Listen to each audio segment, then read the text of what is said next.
Hello and welcome to another video on the Rugby channel. My name is Andrew and I will be narrating today's video for you. Of course, if you're new to the channel, don't forget to subscribe, click that notification button to be notified when we upload, like the video as well to help show your support, and make sure you comment as well. You can follow me on Instagram as well if you're interested, and yeah, without further ado, let's get into today's video. Hello and welcome back to another Rugby video. Today we are going to be talking about Rugby 20, and if it does come out, what we would want to see in it. I've made this kind of realistically. I know I've done EA Sports videos before, which would be what we'd want in a dream rugby game, but for this one, as I said, I'm trying to make it more realistic because they haven't got a massive budget like EA Sports would, and that is why I'm trying to stick to that whole idea and how they can improve Rugby 18. Now, obviously, this is all my own work. There's no leaks. There's nothing to do with the official game made by Big Ben Interactive or Eco Software. It's all my own designs, it's my own opinion, and yeah, it's just everything that I have created, what I would want to see for it. Okay, so without further ado, let's look at my first idea, what I think the game should have. I think it should have a career mode very similar to the FIFA games. As you can see here, you got all the budgets and everything. So if I was to turn that into a rugby sort of design, then it would look like this, where you'd pick your team, which you want to do, which is really Saracens, and you'll be told their budget and their goals for the season. It'll show their kit, the money they have, and it would show you when they're established. I thought this would be quite cool as well if you could add like create your own player feature as well, where you could start from the bottom and make it all the way to the top and sign for amazing teams and stuff like that. Same with this one, if you could sign players of the money you earn and try and manage your team to a successful season, that'd be pretty cool. So going into my next idea then, I felt that these are the leagues realistically that I would have to have for it to be a worldwide success.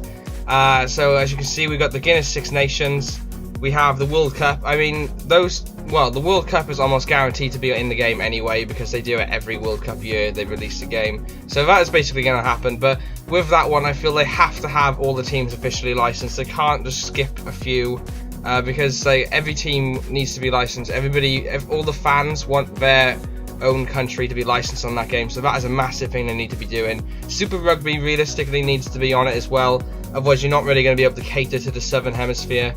Guinness Pro 14, that technically would be on it, they had the license last year. Premiership Rugby, Top 14, they need to be on it. The Pro D2 for the French lower league doesn't necessarily need to be on it, so they can save money there, I would say, because it's not really a massive league. Yes, it has fans, and yes, there's some good teams there, but realistically it doesn't have to be on it because it's not a top tiered league.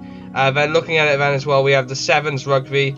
I felt if they added that feature in, it would cater to a lot of Sevens fans. If you've ever watched Sevens Rugby before, it draws in a hell of a lot of crowds from all countries, Hong Kong, Las Vegas in America, and Southern American teams as well, because it's a simpler version of rugby and people like watching it.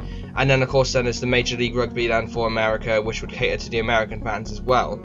So yeah, really speaking, these leagues should definitely be in the game. I know some of them are bigger than the others, but we needed them because it would draw in more players into the game.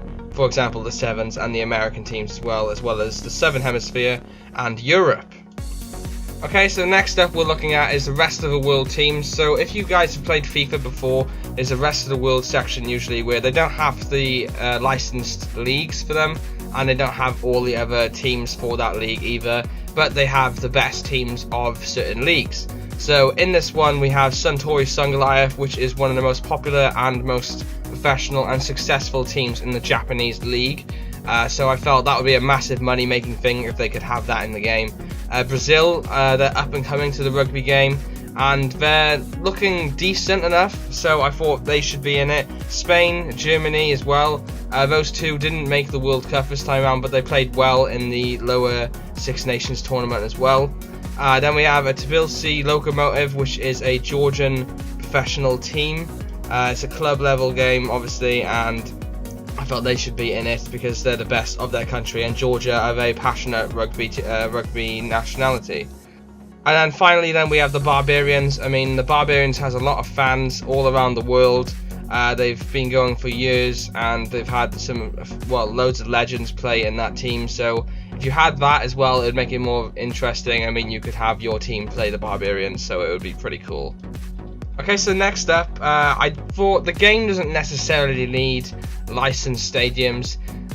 We're trying to, as I said, looking at it from a budget point of view, if you were making a rugby game, there's no way in hell you'd be able to get all these teams as well as stadiums. So I would just scrap the whole having licensed stadiums ideas and make your own stadiums. Here are some designs. As you can see, we have an athletic track one. That's aiming towards the Southern Hemisphere teams like Fiji and stuff, because a lot of their stadiums have athletic tracks going around it. Then the next one, then we have a sort of British football looking stadium. So that would be aimed towards mainly the English and French teams. Then the next one, then we have a dome thing.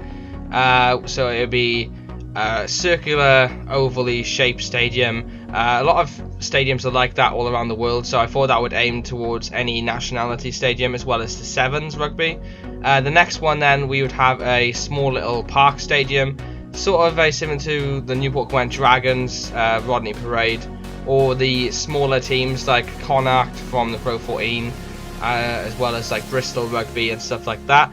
The next one, then we have a Olympic stadium sort of looking one. That would be aimed at, well, the bigger teams. I think Germany might play in the Olympic stadium. I don't necessarily know. But I know a lot of Southern Hemisphere teams like Australia and stuff play in stadiums similar to that as well. The next one, then we have a basic high capacity stadium. So it looks a lot like Anfield, which is the Liverpool stadium for football, obviously. And yeah, so that would be aimed at, again, maybe European teams or something like that. The next one, now we have a smaller one, which looks a lot like the stadiums in Italy, and that could be aimed as well at, if you're going to make your own team or something like that, you could have a smaller stadium like that to start off with. The next one then is even smaller again, which is like a local rugby team, sort of thing you'd see just down the road from where you live or whatever.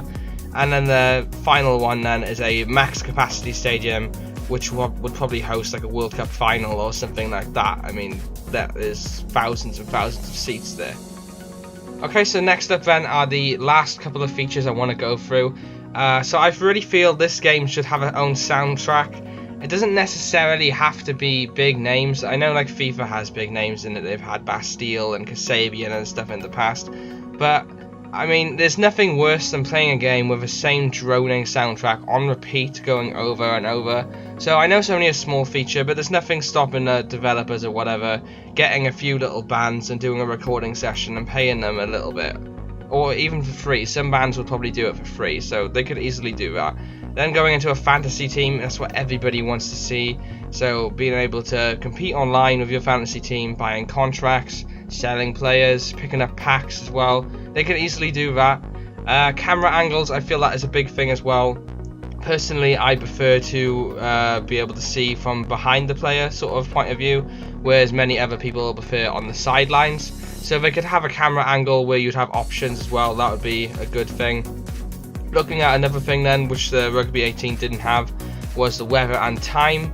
I felt that was a massive thing really missing. I mean, it would be nice to be able to change these features whilst playing your game in the selected stadium. And then another cool feature I felt would be a ball. Select what ball you want to use.